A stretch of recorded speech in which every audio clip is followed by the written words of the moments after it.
Hello and welcome to the short training package of cardio for weight loss. I'm Chris James, and yeah, as the title says, we're going to be discussing cardio for weight loss. Is it the most effective way? You know, what should I be doing? So there's so much conflicting information about what is the best exercise to lose weight. Is it high intensity? Is it fasted cardio? Is it weights? Is it this? Is it that? You know, and this is going to go through some of that and just briefly explain what I believe is the best way for you to lose weight, the most time-effective way that you can do that. So we're going to talk shortly about one of my clients, ex-clients called David. David's name's been changed to protect his identity, but we'll talk about David later, and that is what inspired this training. So a couple of myths and truths first off. Cardio is the most effective way to lose weight. Is that true? Is that a myth? It is a myth, in my opinion. There will be evidence and studies done online that say it's better, but I have a understanding of what I believe is the best, and there's some science behind why that is the case, and the fact that I've run clients through my program, and this is one of the principles that I base that on. So cardio is a very important part of a healthy lifestyle, which is correct. Totally agree with that 100%. That has to be part of your training regime. It's got to be involved in your life. And finally, cardio on an empty stomach is best, also known as fasted cardio for some people, which again is a myth. And just imagine trying to run a car with no fuel. It's not going to go anywhere. It's not good for the car. There is, in my opinion, no benefits behind this. It just makes you struggle. It's just harder. If you try and run dehydrated on an empty stomach, hungry, low energy, it's not a good one. So, spoke about David before, one of my ex-clients. David runs a property sourcing business and he manages a few of his own properties. Got a young family, struggles to find time to exercise, to fit in the health and nutrition and whatnot.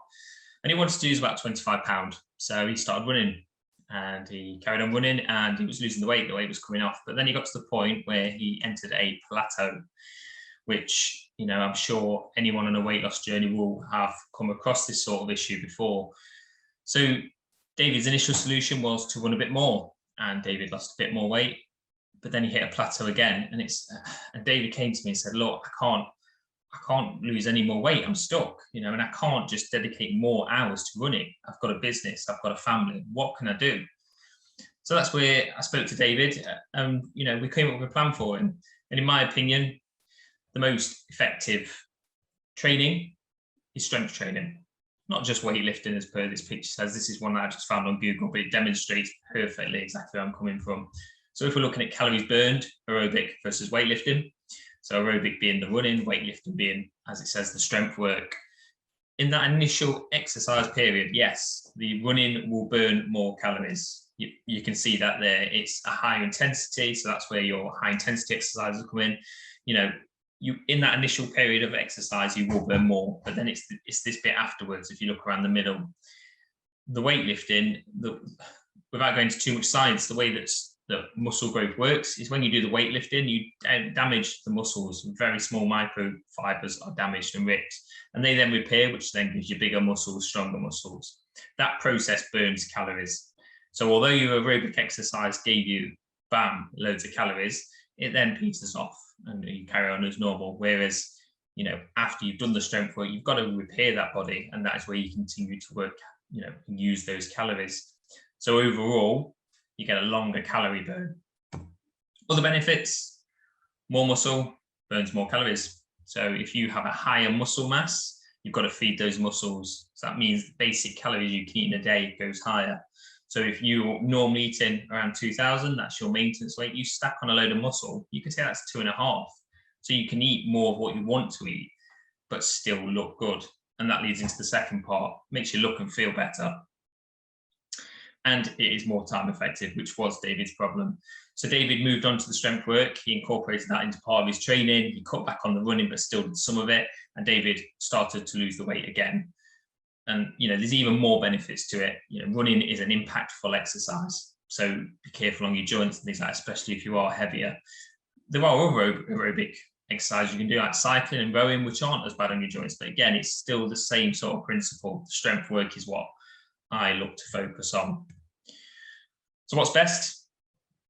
Whatever you want to do is better than nothing. So you've got weights, standard weights in the gym, standard dumbbells. You can buy dumbbells for not too much money, or you can buy the adjustable ones for a lot more money. Depends on what you're into. A gym membership can cost you £10 a month. We've got resistance bands, and again, there's different types of bands available. You can get those for cheap on Amazon. Kettlebells, and finally, you've got body weight. You can just do some push-ups, and that is strength work. You know, you can add a weight onto your back if the push-ups get too easy. You can do squats, you can do lunges. There's so many body weight exercises you can do. Just give it a quick Google and have a look. But what I would say is incorporate strength work into your workout plan, and this will boost your weight loss results, and it is a key principle of my program. Any questions, you know where I am, drop me a message and, you know, I'll come back to you and we'll have a chat about it. I'll speak to you soon.